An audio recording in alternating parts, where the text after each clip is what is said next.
Bianca, welcome to Revolutionary Daydreams. I want to thank you for taking a moment to talk to me about the Nubuke Foundation and your role. So, everyone, I'm talking to Bianca Manu, Yes, that's correct. and we're here in East Legon in Accra, Ghana, Yes. and we're happy to be outside on your lovely grounds. So, as everyone knows, Revolutionary Daydreams, we're trying to keep it very simple and give stories about how people can inspire others through art. And I'm happy to be able to talk to a curator because your work is you're really bringing it all together. You're really looking at how those artists can continue their journeys, their business, and all of that. So if we can just hear a little bit about you and how you got to this position, and then of the mission of Nubuke Foundation. Sure. Okay. So as you said, thank you for the introduction and the welcome to the Bouquet Foundation as well. I've been working here for the last 4 months. I started in September of last year, and before I got here, I've been working between Europe, predominantly London, England, and Ghana, and doing international projects.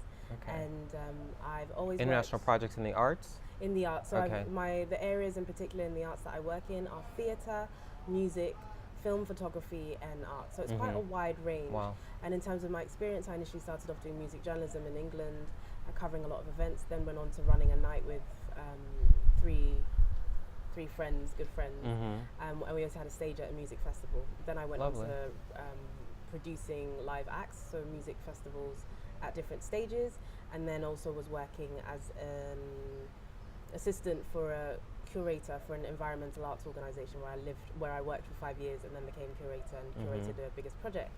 So that's kind of my music background, and that's my arts background. And in terms of film and photography and everything else in between, I do artist representation for various photographers, and I also work as a producer for one of the third largest documentary film festival in the world, Oh, wow. Sheffield Doc Fest, as a producer, and I produce talks for that. And in terms of representation, I represent some photographers, especially when they have residency or when they've got grants or awards, helping them with that side of it. And I'm trying to think, there's a lot of things. You're busy. Anyway, I'm going to there's a lot of things. And in terms of Ghana and how I started working here, I was coming backwards and forwards and working as a curator and a gallery manager for various places. And one of the roles that I had was a curator for the Ghana Portraits Photography Prize, which is a photography prize open all across Ghana, looking for portraits of different sizes. And it was in collaboration with the Netherlands Embassy. So I did that for about 2 months, went very well. And then a friend of mine mentioned to Odile, who's the director of the Nubuke Foundation, happened to be looking for a curator, and a friend of mine was like, oh, I know someone. And long story short, I got offered a job here, which is what I'm doing now, curating exhibitions, partnerships, and managing all of our live programs. Wonderful. So And I can see how your background, the intricacies of working and the craziness of working in the music field and all of that, and the nuances, that's perfect for this world. Yeah. And it's also, a good kind of your journey to this position, to not just this position, but lets people know sometimes you have to look at very different things. It's not necessarily you just check off the box, I want to be this, but there are different paths to actually get to where you're going. yeah, definitely. So tell us about the mission here in the Okay. Bouquet Foundation. Good, really good question. So the aim and the kind of ethos of the Nubuke Foundation is to record, preserve, and promote Ghanaian arts, culture, and heritage. Oh, specifically Ghanaian. Okay. Yes, but we're very open about that, and I think we want to be, invite people of all backgrounds, especially from the diaspora, to get involved and work with us, which we've done in the past. We did some stuff with the Black British Female Collective, and they came and did an exhibition in our smaller gallery space and talked about their practice. But yes, it's about supporting and promoting Ghanaian arts, culture, and heritage. And even if you don't necessarily have that background or the heritage or historical aspect, most people can relate to the arts and the culture, and that's a way in. Exactly. So that goes from, we have our main gallery space, which is where you're in now, in Accra. We have 2 galleries. So we have the main gallery space, which consists of about 5 rooms, and then we also have a smaller gallery space, almost like a little, where we have a collection a very eclectic mix of artists that we sell their works. And equally in the main gallery space, we have various things in there, from exhibitions, historical exhibitions, experimental exhibitions, contemporary exhibition. Our current exhibition is YGA, Young Ghanaian Artist, by an artist called Gideon Appa. And he is a recent, graduated within 3 to 4 years ago from KNUST in Kumasi, and is incredibly talented, doing very well in South Africa, and we're showing his work and we're also selling his work. So in terms of him having access to the Ghanaian collector base, we're representing him, which is doing really well, and his works have sold very well as well, which is wonderful. In addition to him being developing his practice, working in an arts environment, preparing for a solo exhibition at in his late 20s is excellent. Wow, yeah. So that's Nubuke Foundation in Accra. But what a lot of people don't know is we actually have a centre in the Upper West region bordering with Burkina Faso. Okay. And it's called Nubuke Foundation WA. So in addition to supporting Nubuke Foundation WA, which is spelled W-A. W-A. Okay. So in addition to supporting artists, we also support craftsmen and artisans and makers. And at Nubuke Foundation WA, we work with a women's association of about 60 to 90 women who make hand-woven fabrics, which we sell in our gift shop. The kente cloth or a different type of? Completely different styles. Some of them, we also work with the Ewe community and they made kente. So we work with completely different communities. And we also work with a deaf and a blind school who create their own ceramic pieces and also make fabrics, all of which we sell in our gift shop, and we intend to expand as well. So that's Nubuke Foundation, and as you can, on the grounds, we're preparing for renovation. So next year we're going to reopen with a new 2-story building dedicated to photography and large-scale artworks, bigger grounds, more light and air in our current exhibition space. It's really exciting for us. That's wonderful. Now, who are your, I guess your program, how are you reaching out into the relationships with the artists to get emerging artists or more established artists, and how are you working with partnerships? Is there corporate partnerships? What type of philanthropy? Because this is a huge endeavor. It's not just one that's necessary. Well, it's totally necessary, but it's vital, because one of the things, and I keep saying this from the first moment that I came to Ghana maybe 4 or 5 years ago, it was the art of everything else. I mean, the people are lovely, pleasant, that strikes you, but then the art is just mind-blowing to me. And I've told so many friends from around the world, I said, you have to go to Ghana because there's just amazing art. So how do you make those connections into the communities where at times I feel that value for the art isn't the same as maybe coming from an international perspective? Oh, I completely agree with you, and I think there's challenges because in some respects art is undermined and undervalued in Ghana. And I think our emphasis on aesthetics is, in Ghana, art is functional. In fact, aesthetics is not a priority necessarily, it's more about functionality. And even someone made a really good point about kente cloth. Kente cloth is about tradition and symbolism before, and that's manifested through the aesthetics of it. The first aim or function of kente isn't to be beautiful. It's actually a result of it having this power or being symbolic. And as a result, the detail that's in it is beautiful, right? So I've had to really learn to kind of change how I perceive as aesthetics in Ghana and art and how it's valued. So that's one thing, and I think you're right, it's very difficult. You have to straddle between different stakeholders, different partnerships, different communities, because there's such a range of art communities in Ghana. And in a strange way, the lack of infrastructure is good and bad in the sense that it's really, there isn't one website or platform where all of these arts organizations or artists or communities can go on and look. You really have to invest in your time and be a bit of a maverick about it and research. Now, it means that you have to be able to know different communities and different spaces and different audiences. But equally, although there's a lack of infrastructure and it can be frustrating because there isn't one place you can go and have a platform, it's also deeply freeing because you get the opportunity to have freedom and be creative about how you're be innovative about how you're So for instance, if you want to reach different stakeholders, we will advertise on different platforms. For instance, we've got Gideon's exhibition that's opening. We had a private and a public opening for that, and then following on, Part of his exhibition, in addition to mixed media artworks, is charcoal drawings. So we're hosting a workshop for children who live around this area, Oh, lovely. who won't see our newsletter or won't see our private advertising, but live in the area. And we can just say, hey, next week Saturday and Sunday we're doing a workshop. Just come. We'll give drinks, and then you can just come and draw. Yeah. And it's just learning to value things like radio is king in Ghana. How if we can feature on a radio show when we've got an upcoming program, excellent. And equally so is local TV, and also speaking different dialects and working with people who speak different dialects.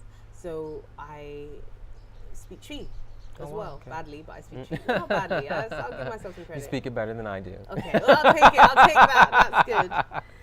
That's good enough. So we have a real range, and like you said about fundraising, it's difficult, but it's not impossible. I've been here for 3 months, and in that space, I've managed to have 6 different sponsors for events, mainly predominantly food sponsors, some very established, like Sankofa Chips is one of our sponsors.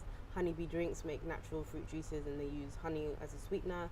I'm speaking to someone who's quite a big drink sponsor to sponsor all of our late night events. You know, and then there's also banks and people as well that I'm approaching. It's a longer term relationship, so it's definitely possible. It requires a lot of effort and time, but it's a challenge I'm looking forward to. And by the end of next year, I hope that you'll see that reflected in the support that we have and the outreach and exposure. Now, have you had success with the collector base here, or is it Ghanaian? Is it international? Good question. Both? Again, it's both. I think Ghana's art, like we talked about earlier, art is not necessarily appreciated in the way that it should be, and people are less forthcoming in kind of being patrons of the art. But what's really interesting that I've learned only from being here is that there is a small Ghanaian collector base, and they're reliant and consistent. But actually, it's more of a West African or an African base. I see. So what you get is collectors who will fly in or travel between different countries to collect art, because they're aware that it's quite a small base across the countries.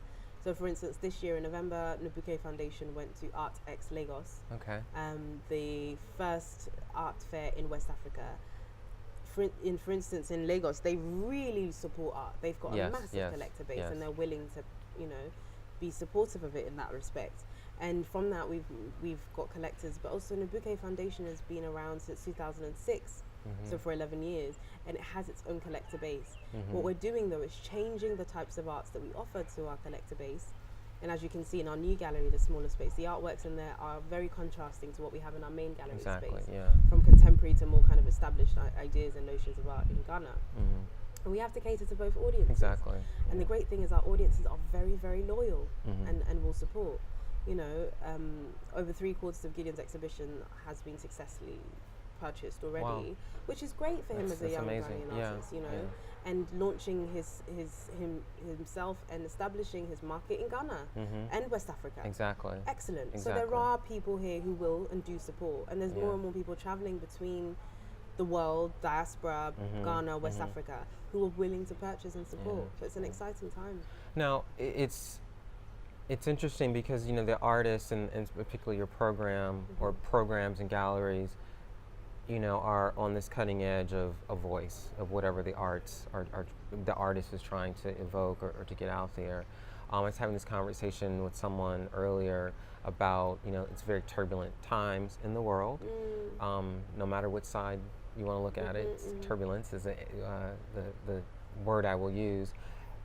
What do you think that the role, particularly you being a curator, I just want to ask you this question because I've asked this to artists, the role that arts can play in turbulent times? I think that's a really pertinent question to ask right now. What I would say is that art is a really good mediator for a lot of people. To talk about and communicate difficult topics and different topics. And I'll give a good example in particular. Animation has been used time and time again to communicate incredibly provocative statements and points of views. But as long as you can mark it as fiction or the imagined or conceptual, then there's a certain safety around it. And I think in reality, there's so many difficult things happening in the world. And in the same way that people read, well, not always, but sometimes they'll read literature as a form of escapism. I think art serves that purpose. It gives us a space or the safety to talk about very complex, very real problems under the guise of it being, okay, if it's art, then I can compartmentalize it, and it's easier for me to digest something that's very, very real and very, very current. At least it brings people to the table. Exactly. It brings people to the table, and it also gives you enough distance and perspective and safety to have a conversation, knowing that this is art. And I think as my role as a curator is to really facilitate these conversations and to see to be very lateral thinking about how I can bring partners together. It's sometimes have very uncomfortable conversations. So we had a co-working space which ran for 8 weeks called Ghana Must Go, Critical Mass. And we invited a range of people, from graphic designers to architects to accountants to social entrepreneurs, to have a conversation about how we can improve Ghana, as in how can Ghana move forward. Ghana must go forward, right? And from that we had talks every week, different themes, and one of the themes was mental health. And we actually screened a film by a young Ghanaian filmmaker called David Edom about schizophrenia and how tradition and religion are battling with it. And then we had a conversation after, and loads of different points of views were able to be shared, because the film gave an opportunity for people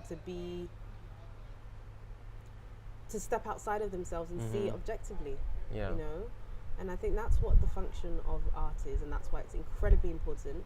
Allows us to articulate ourselves and our thoughts, and to challenge ourselves and our thoughts, and be uncomfortable, and it's a safe environment to do so. And I also think as a curator, my importance is to have these partnerships and to uphold and preserve arts, culture and heritage as a marker of what's happening in contemporary issues, because it's always reflected. You know, life imitates art, art imitates life. They're interlinked. And I think that's important. That's why I think it's very important, the work you're doing, and I want to congratulate you on that, because what I'm finding, particularly, you know, with Revolutionary Daydreams, I just wanted to keep it simple. This notion of everyone's daydreaming about something, but you need to take it forward. So like, make it revolutionary, try to ignite. And if I can just connect with someone on a very simple, like, what's inspiring you, and not just me, but someone out there is going to see this and see, like, you know, here's a curator and this is what she's doing, and that connection about having that voice for artists and bringing people to the table, because I think that's taken for granted in so many places in the world. And, you know, to be able to come here, to come to Ghana, and not just sit down with you, but to be able to experience what I would say the people through the art is an amazing thing. And I don't necessarily get that in London. You know, I don't necessarily get that in New York. Sometimes you go into a gallery, they don't even speak to you. And that's business. You know. Yeah, definitely. You know, so it's like, wait a minute, that doesn't, you know, where's the, I mean, I get it. I understand it's a different model, so on and so forth. But that's why I'm very appreciative of places like the Nubuke Foundation that are keeping culture alive and keeping it moving forward. So speaking of that, there is construction going on behind us. Can you tell us a little about the future of Nubuke Foundation? Because you said you've been here for 4 months, and you're part of the next phase. Well, you know, like I mentioned, it's a really exciting time to be part of the Nubuke Foundation. The directors are genuinely incredible people, and first of all, the fact that they've been able to have a foundation in Accra, in Ghana, with a lack of infrastructure and support from the government sometimes and other organizations or funding, is testament of their ability and how forward-thinking and progressive they are. So there's Adil, who's the director of Nubuke Foundation, and Kofi, who is the artistic director, and they founded it together. And they've always had this mission of supporting and nurturing arts in Ghana, and it leads us quite nicely to the next stage, which is expansion.